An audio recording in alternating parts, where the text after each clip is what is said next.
Hello दोस्तों। ज़िंदगी की गति बहुत तेज़ भागी जा रही थी, इसलिए मैंने ये तय किया है कि अब मैं खुद की गति को ही कम करूँगा।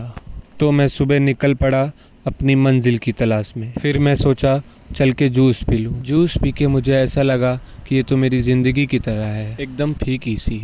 फिर मैं वहाँ से निकल पड़ा अपनी युद्ध भूमि पे। वहाँ पहुँचकर मैंने देखा कि मेरे दुश्मन पहले से ही मौजूद थे। तो फिर मैंने सोचा कि मुझे यहाँ कुछ षड्यंत्र रचना पड़ेगा, बिल्कुल शकुनी मामा जैसा।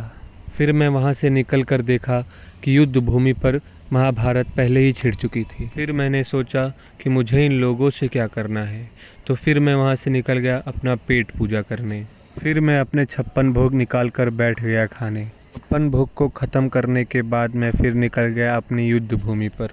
देर रात तक युद्ध लड़ने के बाद मैं फिर निकल गया कुछ खाने। वहाँ से निकलने के बाद मुझे दिखाई दिया ठेले का पिज्ज़ा। तो मैं पिज्ज़ा खा करके निकल गया अपने घर की ओर, जहाँ मुझे ज़िंदगी का सारा सुकून मिलता है। और आखिरकार मेरी शाही विमान आ गई मुझे लेने। शाही विमान पर बैठते ही मुझे दिखा मेरा टिनटिन वाला, जिसको खाते ही मुझे मेरे बचपन की याद आ गई। आज के लिए बस इतना ही।